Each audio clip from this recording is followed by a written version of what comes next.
Yo,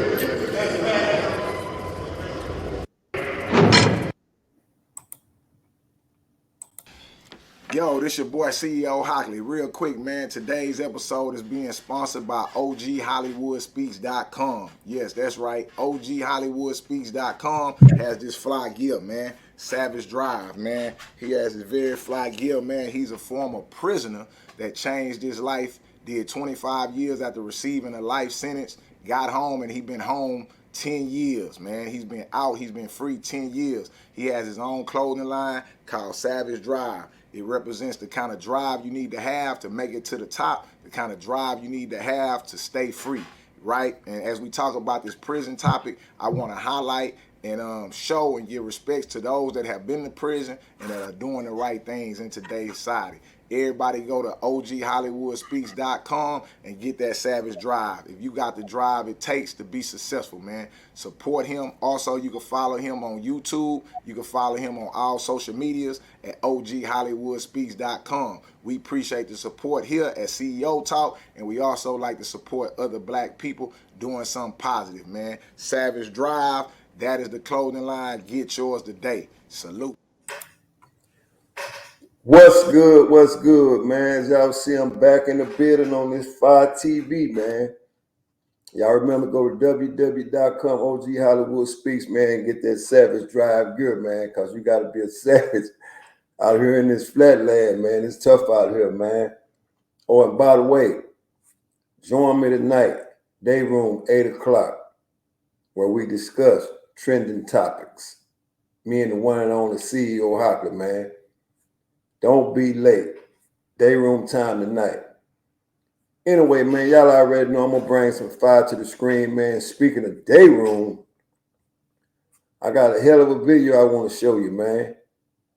For those that out there standing on business, you better be glad you're standing on business in the state. Because what I'm about to show you, if you were standing on business over here, you probably don't want to go back and stand on business the way they standing on business. Thank God for state penitentiary, for those that are incarcerated and for those that are about to be incarcerated. Like I said, stay out of them penal code institutions, because if you wind up in this prison,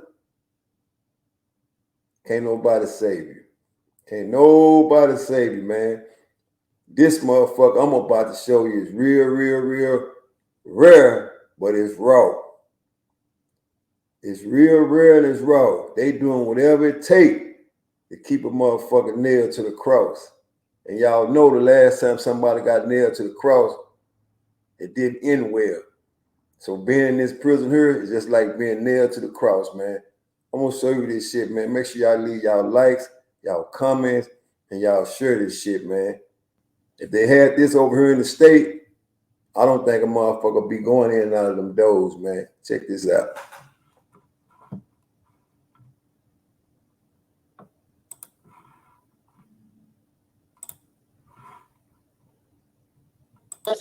Hundreds of inmates, barefoot and stripped down to white shorts, scurry into El Salvador's new mega prison, ordered to crouch down on the ground one after another. These alleged gang members are the first prisoners of the complex named the Center for the Confinement of Terrorism. Y gracias a Dios, la estamos ganando. With a highly produced speech to police, President Nayib Bukele celebrating the massive prison's opening, a cornerstone of his war on gangs. Also tweeting, "They're not scary anymore, are they?"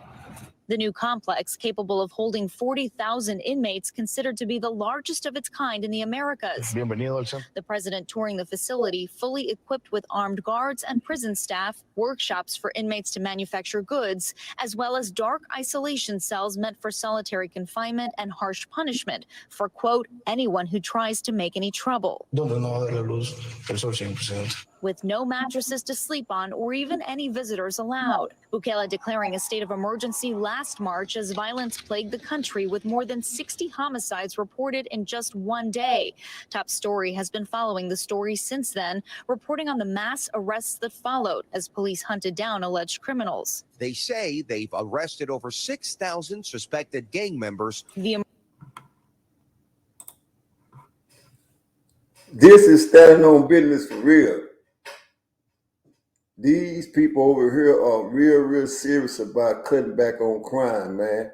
Like I said, man, for those that committing crime, don't you take your ass to El Salvador, because this is what you're going to get right here. And as you can see, it's no person of color that's in this prison. Not one person. So can you imagine being held in this particular prison, man? It's tough, man. Check this out.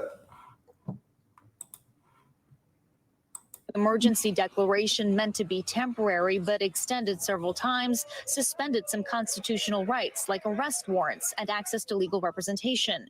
Human Rights Watch documenting the arrest of thousands, which include children. That led to then the detention of 64,000 people, including 1,600 children. What do you make of his use of social media to forward the publicity of this campaign? President Bukele is making enormous efforts to control the narrative of what is happening in the country, and he does that through social media. Despite the controversial show of force, some say the crime crackdown is working.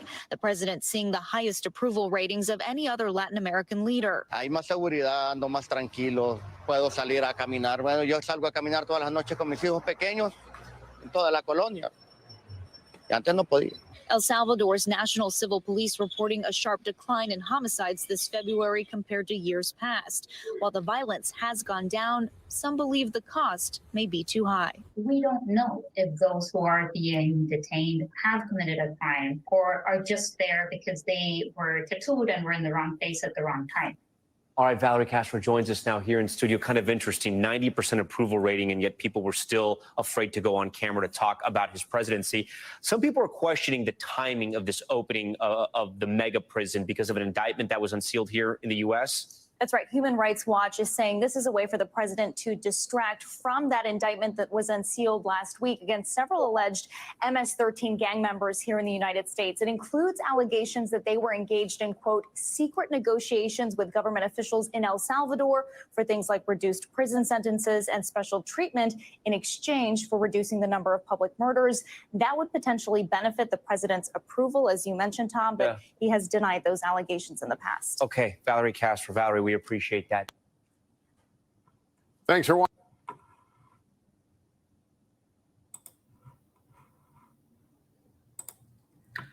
Shit rolled downhill. That's really what I'm trying to show y'all. The shit rolls downhill, man. And it's only a matter of time before they build prisons like in El Salvador here in the United States, man. It's only a matter of time, man. Like I said, it's a monopoly going on. It's a monopoly going on. Stay out of those penal code institutions, man. I just want to bring this to you to show you, man, that in other motherfucking countries, it's super tough, man. And shit don't always end the way you think it's going to end. So for those that feel like they standing on business, I just showed you what standing on business look like.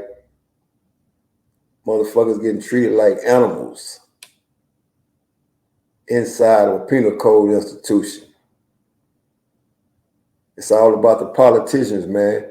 You never know who's going to get put in next and be over the criminal justice system, man. Just remember, man, shit rolls downhill, man. And ain't nobody promised to get treated like they get treated in the States, man. It's only a matter of time before it get here, man. I'm speaking on public information, man. I just wanted to show you that for those that's in the state, you got it good, man.